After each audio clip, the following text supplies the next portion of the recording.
Hi there, good afternoon. So we have a very exciting group of people who are going to be joining us this afternoon. I'm going to do very brief introductions of them as they come out, and then we're going to sit down and have a conversation.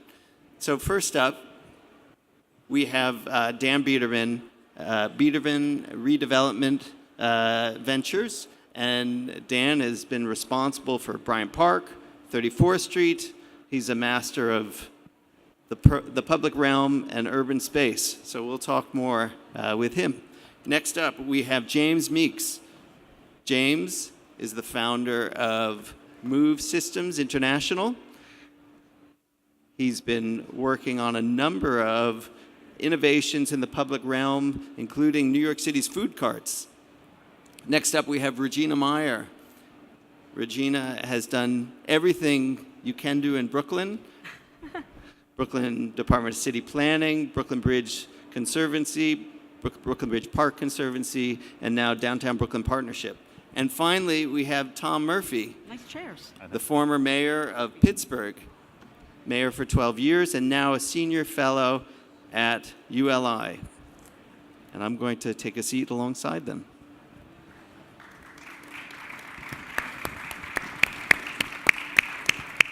All right. Thank you for joining. And Sure. For those of you who looked in the program as to what we're going to discuss, it always changed yesterday when we spoke on the phone, but I think that's fine. The program had an orientation a little bit more towards thinking about innovation and smart city technologies, but we have here real innovators in managing the public realm, and we're really going to broaden that. We're going to talk about how do you innovate in the public realm, how do you manage urban space from first principles. Part of that will be thinking about innovation in smart city technologies, but from first principles, how do we make change? And we have a combination of people here who have been in government, who are in not-for-profit conservancies, who have their own firms, and then of course James, who's doing a lot of this innovation with actual food carts and food truck pedestals. So I want to cut to the chase and ask a question now. How do we best get innovation in the public realm? What are the best mechanisms to make these things happen? And I'm going to start with Dan. He was the first to enter the stage. How do we get really strong innovation? There are a lot of challenges to make change. How do we make that happen? These words wouldn't be popular at certain conferences, but we need to get control of the public realm away from the public sector and put it into the private sector. Obviously, that's my bias. I run a business improvement district. I run a park privatization. But, and I'm going to accept Tom Murphy here because we did an exceptionally good park with him, partly because he started it and then was willing to back off and let Pitt, Carnegie Mellon, the Pittsburgh Park Conservancy, and others lead. And it's a terrific park. You should see it in the Oakland section of Pittsburgh, and it's because Tom did it. But most of the cities I've worked in, including this one, and we're here, so I have to be a little more diplomatic than I am when I go to other cities and talk about New York. Most cities swarm you over with regulation that really doesn't amount to much good for the public realm, for the citizens, and that leads to not much innovation.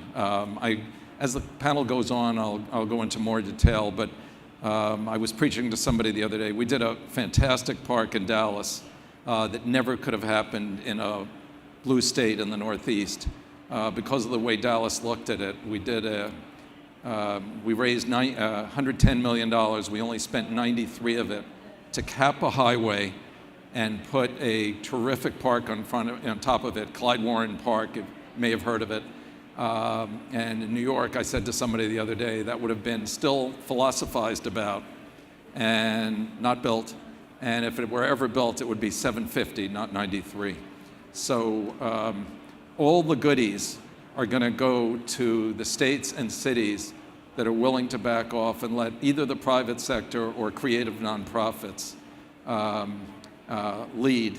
And as a result, all the goodies are going to be in the red states, and the blue states are going to get nothing. That's my view. Okay, so we've had an opening salvo.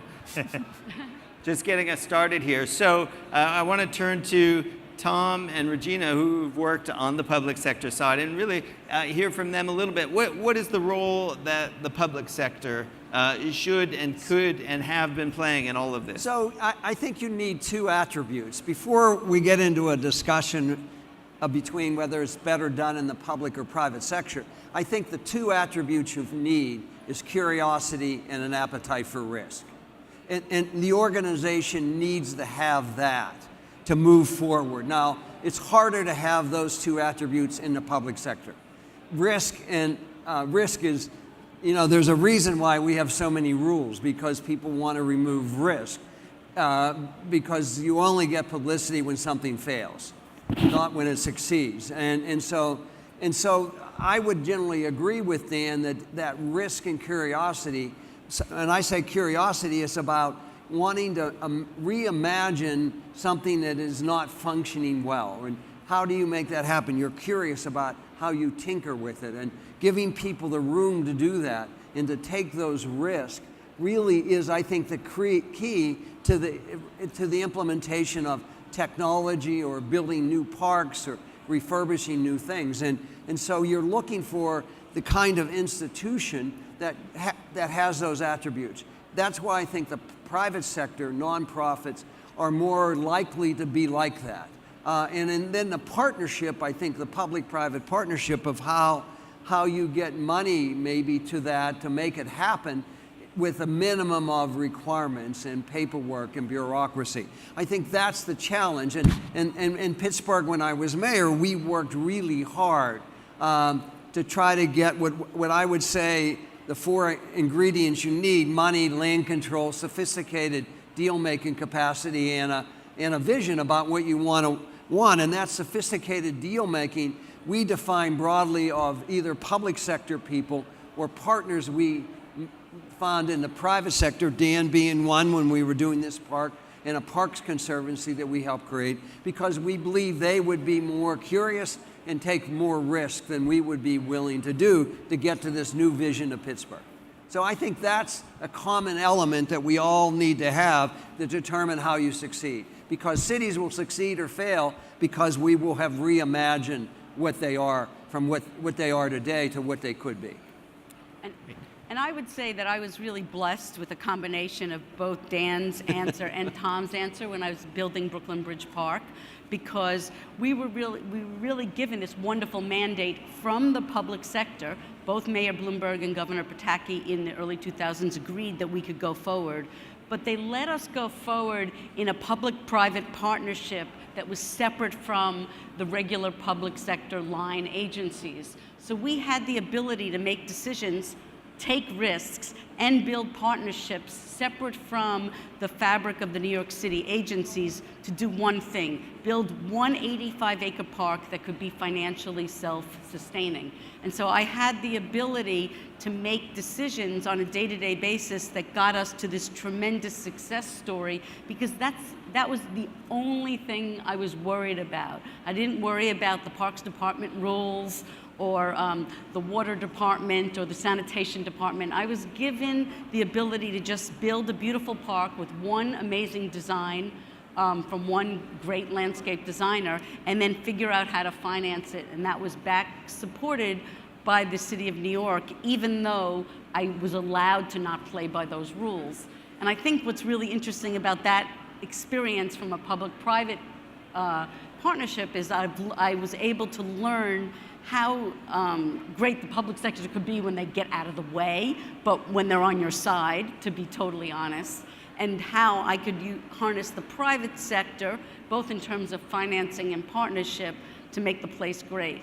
Now that I'm at a business improvement district, it's a little bit flipped, because I have the tax assessment and the support of businesses, but I have to play by all of the city rules. So what I'm doing constantly in my new job is translating the success of a very closed system into now a very open system. Great point. James, I'm hoping that you can tell us a little bit about the project that you've been doing with Dan and some of the challenges that you've found taking something that's very public, but from a private company's perspective into the public realm. Excellent. So we work in food carts and trying to create an environmentally friendly platform that can provide a restaurant quality kitchen and a level of public health and public safety that we think the public should expect, while still being able to provide food on the streets. In New York City, there are 5,100 permitted food carts. They serve about 1 million meals a day, and no matter what, they're kind of here to stay. We can't take all those meals off of the streets of New York. Wow. But I think what Dan has recognized from his perspective, coordinating Bryant Park, and what we have done from the private sector is how can we improve it, and how can we improve that for all the stakeholders. And so at Move, we try to think of, okay, we're trying to address the end consumer, but we also have to think about everybody who's involved. How does it affect the real estate owners? How does it affect city council? How does it affect the regulators? And so we've been working painstakingly over several years to try to make sure that we get everybody in line. I gave a talk at Michigan State into an urban policy class, and I asked all these majors in urban policy, I said, here's my business, how many regulatory agencies do you think I have to deal with? And they got 3 out of 8. So it takes a lot. If you're a private sector company, you want to engage with the city, there's a very complicated way to navigate it. But to your point about risk, what I would look for in a city, and hopefully we can replicate what we're doing in New York in other cities, is there a fundamental question of, does that city admit that the consumer is changing? So in the private sector, it's all anyone can talk about. The consumer is changing so rapidly, you can figure out what companies are going to win and which ones are going to die by which ones can keep up with the demands of a consumer who looks very different than they did 10 or 20 years ago. I would also say those who deal with public spaces have to admit that if the consumer is changing, that means your public citizens are changing quite a bit. And if you recognize that, you could do lots of innovation to get people the needs that they have in the 21st century. But if you want to step back and say, no, this isn't how we did things before, well, unfortunately, your population isn't like they were before, and you have to adapt. And so that's a little bit what we've been working on in Move Systems. And when we identify cities, who's willing to change, and our relationship with Bryant Park has been really exceptional, because I think Dan has been on the forefront of identifying a problem with food carts, but also willing to adapt a little bit. And I think when we first met, Dan was on the cover of Crain's New York and had the best title of any newspaper article I've ever seen: Why Dan Biederman hates food carts. So I said, oh, this is unambiguous, and you heard it. It's like, you know where the man stands. And I said, hey, Dan, can we help improve this situation? I don't think they're going to go away. And you had a PowerPoint presentation, I think, that said, here are the 12 things we hate about food carts, but Move Systems, you solve 8 out of the 12 problems. And that wasn't enough for you for a while, but I think you finally came around. That 8 was good enough. You should understand what James is solving.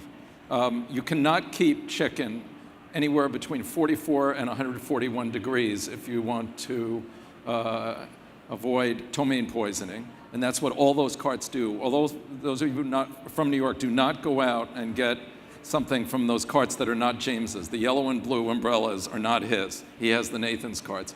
So his carts have the technology that allows you to keep the food at the correct temperatures. The others don't. The Daily News had a great story about 7 years ago. There were 358 311 calls to the city saying, I just got poisoning from, and I know where it happened on a cart. That's an enormous number of 311 calls about food poisoning. And you won't get food poisoning with him. So it's important for urban residents to know about this option. But I think one of the interesting aspects of this case study is how you bring together a range of interests from the public sector side, and there are things about the food carts in terms of energy consumption and saving on the energy side, and helping on the air quality side. There are things on the consumer side. There are things on the management side of the space and how they fit.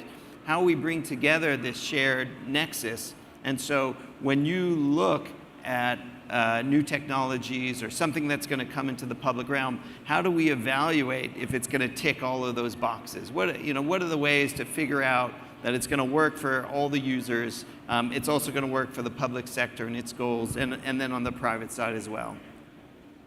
That's an open question.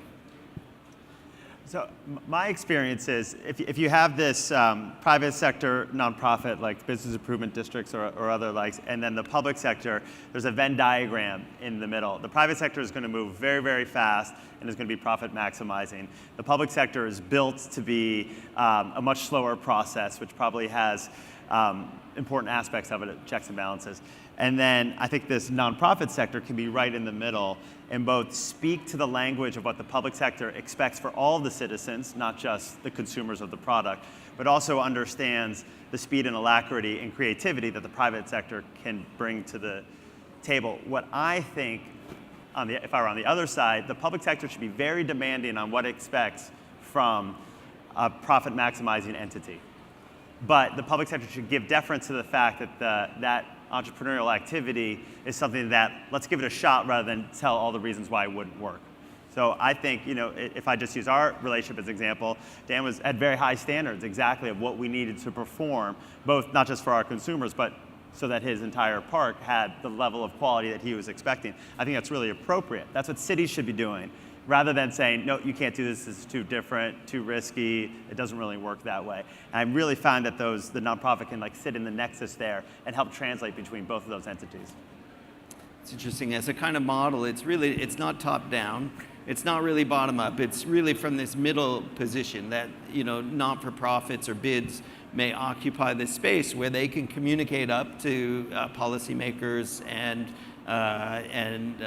funders, and then also down to the companies and the users and the bricks and mortar folks on the ground. Is that a fair description of the model? Yeah, I think so.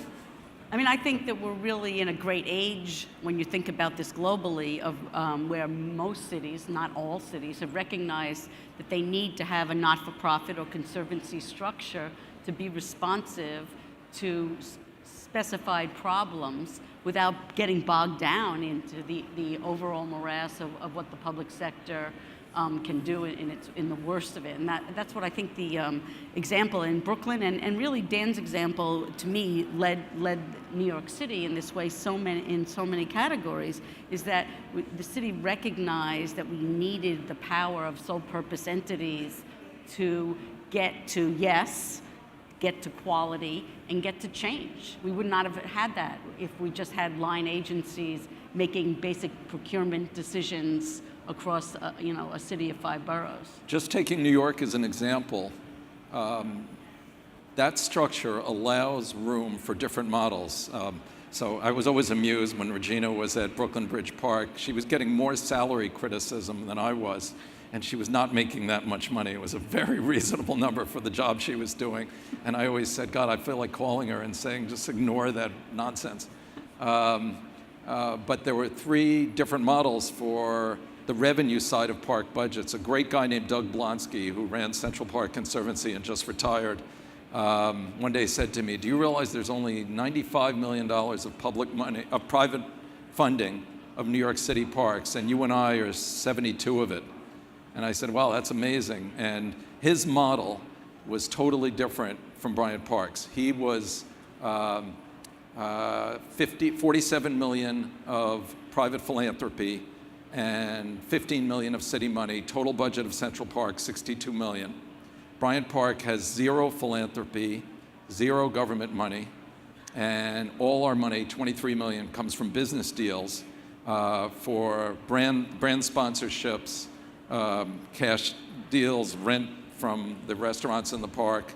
And this has always been a very difficult model to explain to city officials. 2 hours ago, I had a very frustrating conversation with the first deputy of a well-known New York City official who was calling to tell me that best practices would dictate an accounting treatment for our revenues from our kiosks that I was convinced she didn't understand, and would totally muck up the Bryant Park revenue model. So there's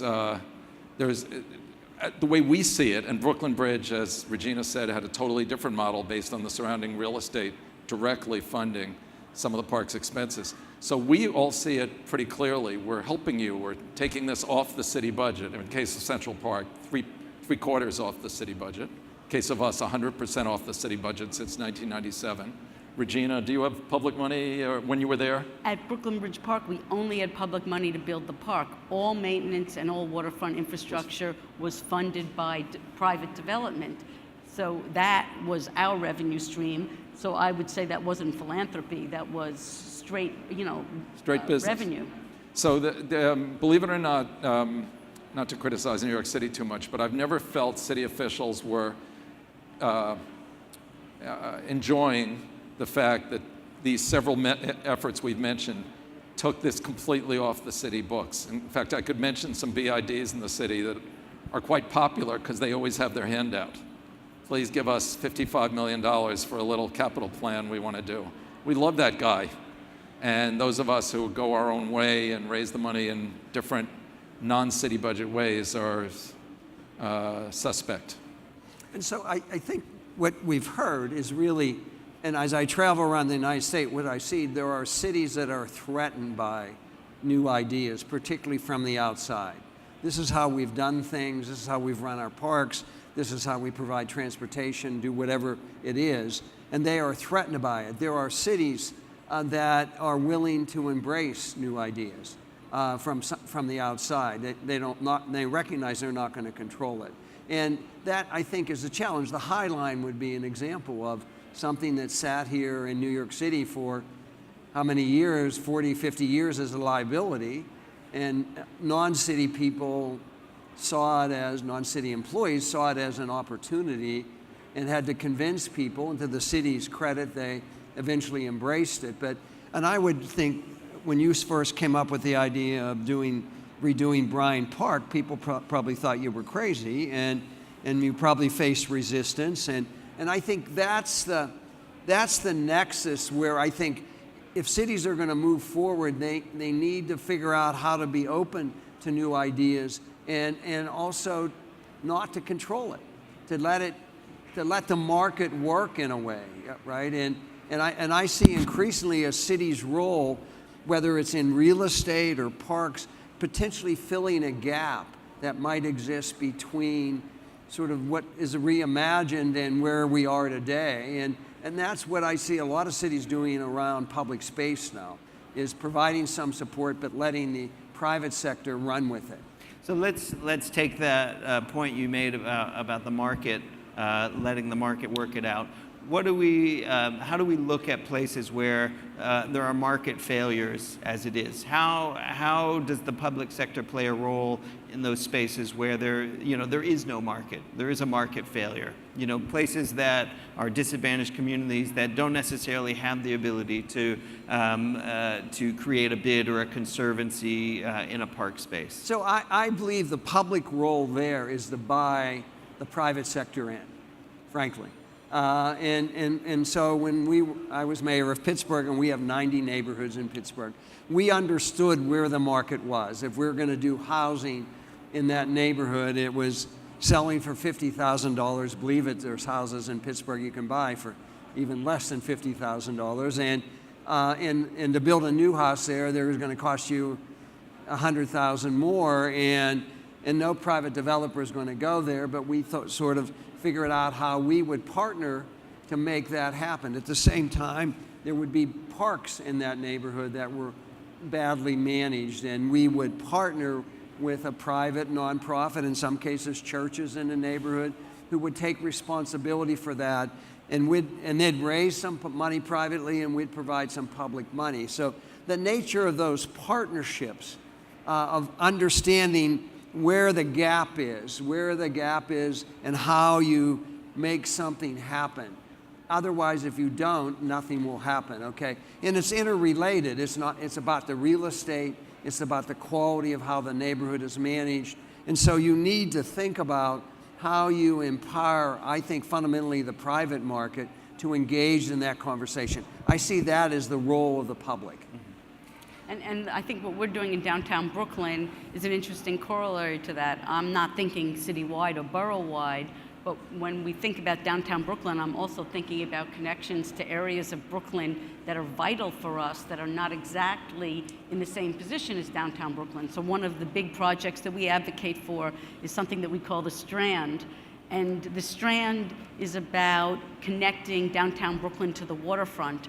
One of the big misses in New York City in terms of those connections is that unfortunately the urban renewal era and the era of very large-scale public housing really not just cut people off from the waterfront, but it cut communities off from vital centers. And our continual advocacy for the Strand is about threading all of that access together. So areas, and for those of you who know Brooklyn geography know this, downtown Brooklyn has a great center that's being built on at a really quick pace, but it also has areas like Farragut houses and Ingersoll houses that really haven't seen investment in over 50 years. And what we're arguing continually, and now have gotten some positive feedback because of some big projects that are moving forward, is the idea that these areas deserve the same kind of public investment that downtown Brooklyn has seen. And it's vital, honestly, to the success of not just downtown Brooklyn, but to the city of New York. And I love what you're saying about the public sector drawing in the private sector for some of these solutions. The solution that I care about is food. I think the other major issue for cities is housing. What's happening in the private sector is amazing. It's mind-blowing what you can now do. You know, one of the things that I think is interesting is kitchens. Kitchens are very expensive to build. I think they're the most underutilized asset, second maybe to automobiles, right?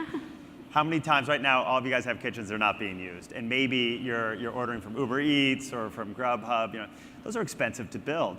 Is there ways that we can think about public housing options that maybe we don't have to have that asset? Are there modular homes people are coming in and it can be brought in if they have the incentive? For us at Move Systems, we're looking at Washington, D.C., and Washington, D.C. was talking to us, said very innovative, said, okay, it's great, you can go into these areas in Northwest, but here are our food deserts. I said, I can address food deserts because I'm on wheels.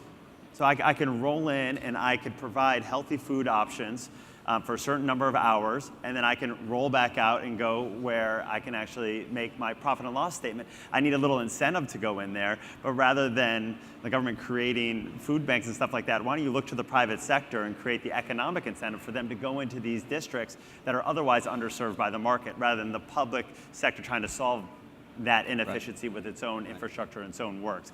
The technology is so different now. I think the city needs to get around it. I mean, GPS, I was in Iraq in 2004 and we had GPS. I'm like, this is the most advanced technology in the world. This is amazing. Now, everyone in this room has GPS in their pocket, and that's how you're able to make a multi-billion-dollar company like Uber. Have regulations changed to meet that? They're trying to, they're dodging, they're weaving. Some of the policies I look at for food carts go back to 1890 in the city. And so there's lots of opportunity for the public to say, things are totally different in the private sector. How can we draw in some of that innovation to meet our public sector goals? And I think the private sector would be willing to raise to that challenge as long as they can make sure that the economics work for them. And that kind of innovation is really key in the leadership of all these different cities. I think that's a great point. And you know, one of the things that you see happening a lot now is not necessarily the public sector drawing them in, but private sector folks sort of thrusting themselves upon the public sector with ideas and figuring out the role that, basically how we structure our processes so that there is a process to draw people in, and figuring out like who's establishing that vision for what needs to be drawn in. And some of that is on the public sector side. And I'm curious to hear a little bit more geographically what's going on elsewhere in the country. Now, you talked a little bit about red and blue states. You talked a little bit about more like closed and open, those being the real determinants about where things are happening. What do we think? Is there, are there geographic differences? Are there areas of the country where things are being done in more innovative fashion? Or is it just, are there key individuals in certain places? Where are the places driving change? There's one other distinction you didn't make is large and small. New York City, incredibly large, incredibly massive, incredibly complicated, very difficult to start. I live in Grand Rapids, Michigan, where our factory is incredibly small, incredibly nimble. You could get 20 people in the room, and it's every major decision maker in the city. Like there's a lot of very interesting things I think happening in the small city level, and then the interesting thing is, can big cities learn from that? And I'll be interested. I say watch secondary cities. for I think some of this innovation in the future. I think big versus small may be a part of it. I think labor union, non-labor union is a big part of it too. And this may be heresy, but let me tell you two very quick stories. We set up BIDs in Midtown Manhattan, business improvement districts. First thing we had to ask is why the streets so filthy. And we learned that hand collection of litter had gone out in the early 70s or late 60s, too expensive for the sanitation department to continue to do. Second, work rules. Very bad. Sanitation workers had negotiated a work day which was 7 to 2 with travel time, and in the summer when it's hot it goes back to 6:30 to 1:30 with travel time. So when is litter deposited on the streets of New York? Lunchtime and later, because people are eating on the streets, smoking and the like. All that stuff was sitting there. The machines don't come around till after midnight because they can't work in traffic. So the good old days when there were people with white uniforms picking up litter in New York were gone by the time we set up these BIDs. So we said that can't be. The streets are filthy. It's ankle deep here in miserable litter. So we found out the cost structure with pensions for city deals that had been made with the sanitation union, and it was wildly expensive to put a worker out on the street, roughly $90,000 a year. That's 25 years ago, counting the pensions effect. And we weren't going to do that. It was going to cost us about $30,000 a year. For a salary, it was distinctly a market salary. We didn't make anybody work for us. They had options other than us. The economy was strong at the time we started up. And we cut the price by 2/3 and then put out people in white uniforms again picking up litter. Sanitation Union, to their credit, cooperated. It made their day earlier for arcane reasons I could explain to you later. But that kind of flexibility, getting away from kind of a labor union dominated process, is what makes New York and New Jersey so uncompetitive. We just had quite a shock this week, which I thought was long in coming. Alliance Bernstein announced they're moving from 6th Avenue to Nashville, partly because of the cost structure, which has a lot, in my opinion, to do with the unions who dominate New York and New Jersey and a few other states. Tom, do you have examples? Yeah, I mean, and some of them you see in the headlines. I mean, Nashville and Austin and Seattle and Pittsburgh more recently, and Indianapolis and Greenville, South Carolina, and Charleston, South Carolina, 2 small cities. Why are they? Because the leadership in those cities made a fundamental decision to reach for the future, to think about their city in a different kind of way.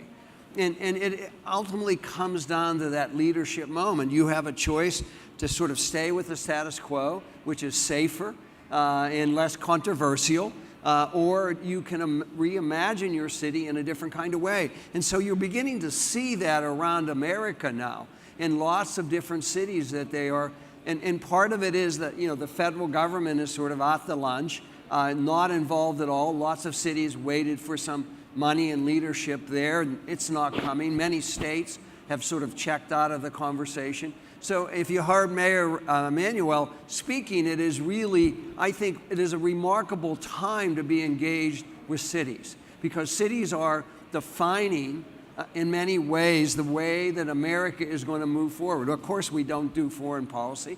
New York City might, but most of us don't. But in terms of our economies, there are a lot of investment now in local economies. We are in the middle of this incredible moment of change, and cities that are showing up on the radar are ones that have said, we're ready for this, we're going to embrace it, and we're willing to take the risk, and we're curious about how we can run our city in a different kind of way. And then there are those cities that are not. They're sort of, we're wedded to where we are, and we're not willing to take those risks.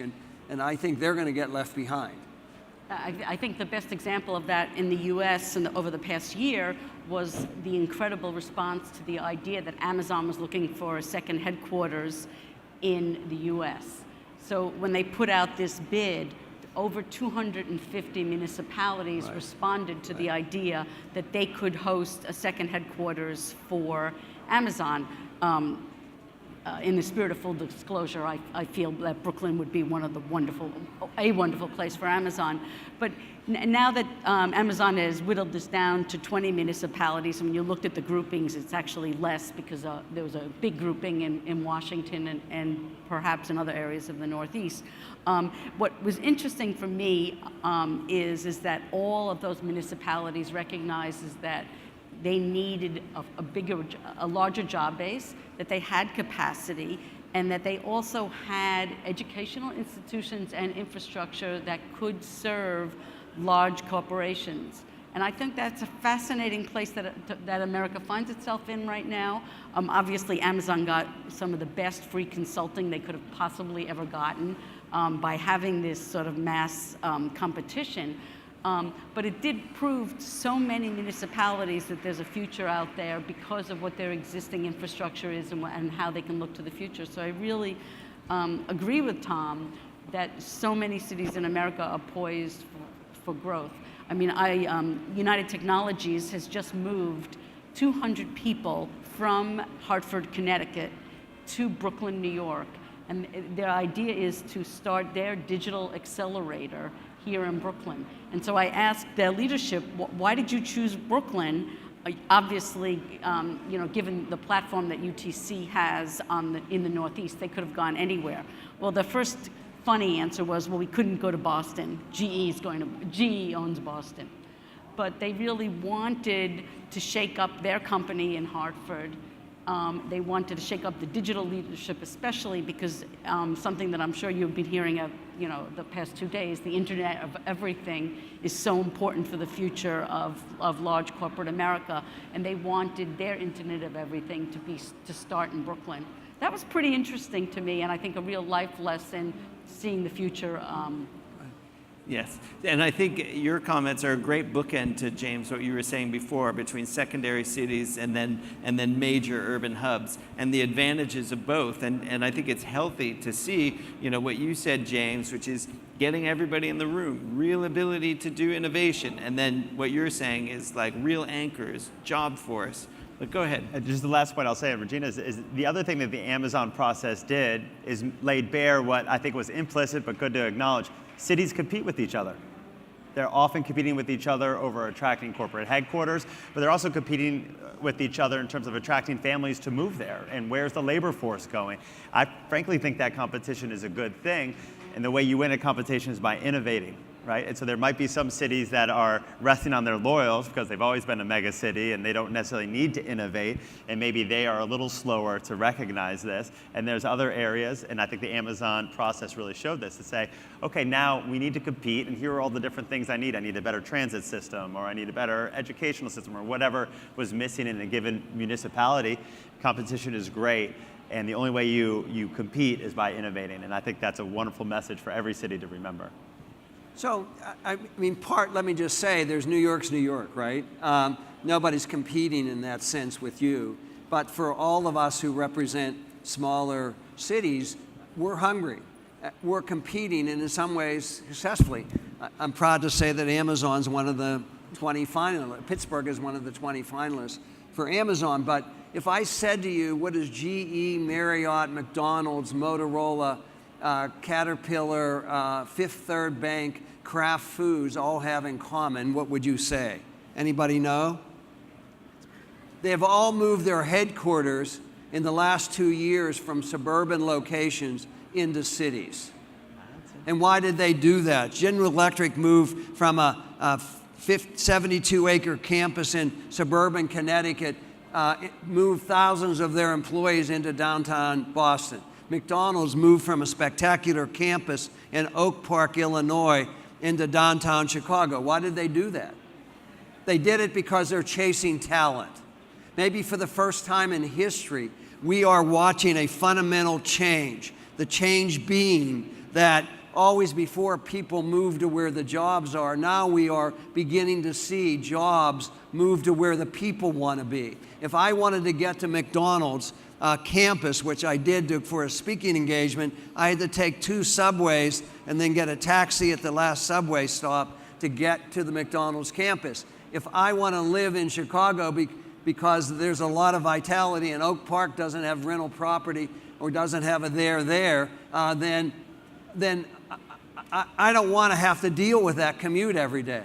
And so we are watching some fundamental changes happen where technology has the opportunity to enhance living in cities, both in transportation and the quality of the kind of neighborhoods you have, and how cities apply that now, because the rules are so different, is the huge challenge for leaders of cities and organizations that want to work with cities. I think what's been great in this conversation is we started with the public realm. We started talking about food carts and how to make it nice, and we're ending with innovation. But of course, the thread is really there. And if you look at someone, for the urban planners out there, Jane Jacobs, who talks about eyes on the street and the ballet of the street. It really is because she believes in cities as an engine of innovation. She actually thought of herself as an economist, if you read her work. And the idea here is that if we start to think about the public realm as something that's really fostering that kind of innovative spirit, then we're really moving somewhere. So we've got about 4 minutes left, and I feel like we've covered some good ground.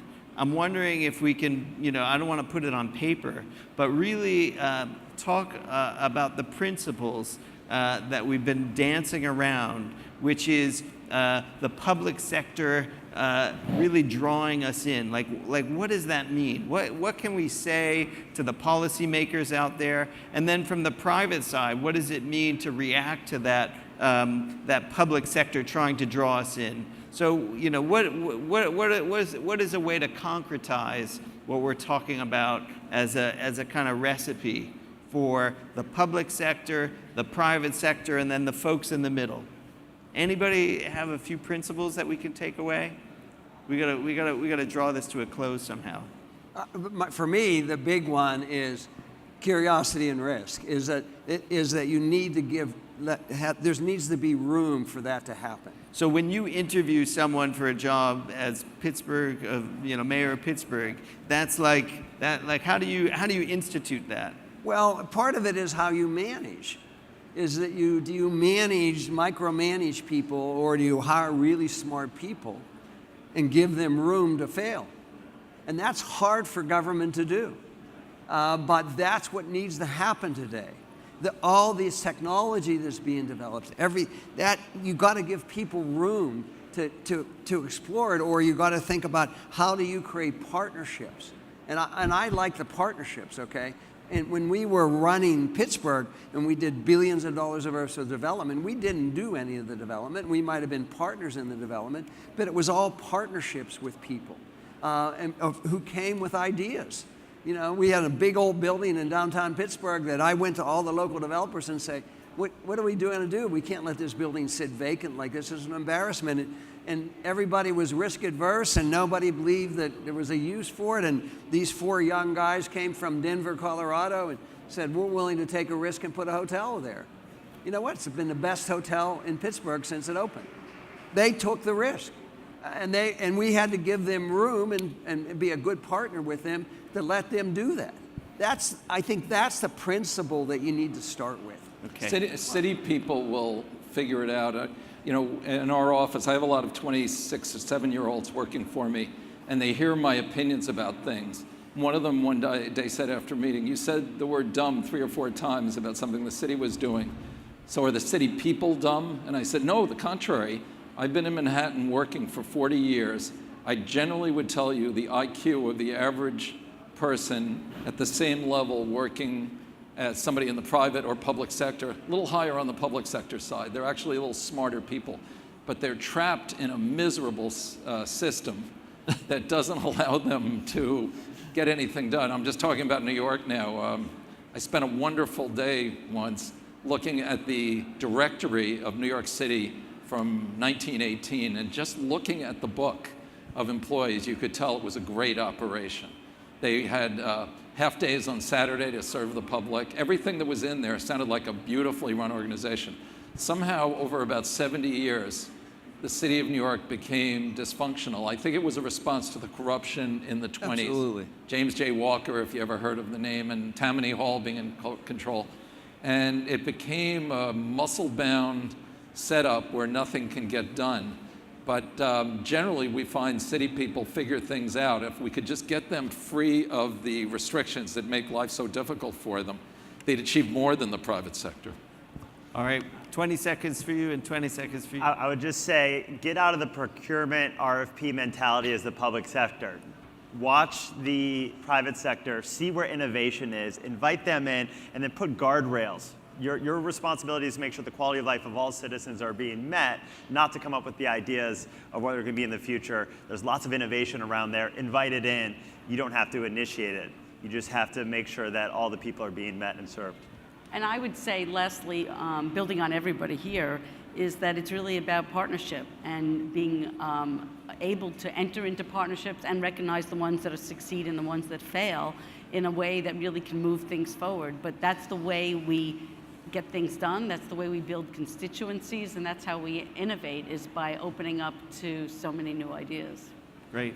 All right. Thank you so much. Thank you, Adam. Great. Nailed it on the time.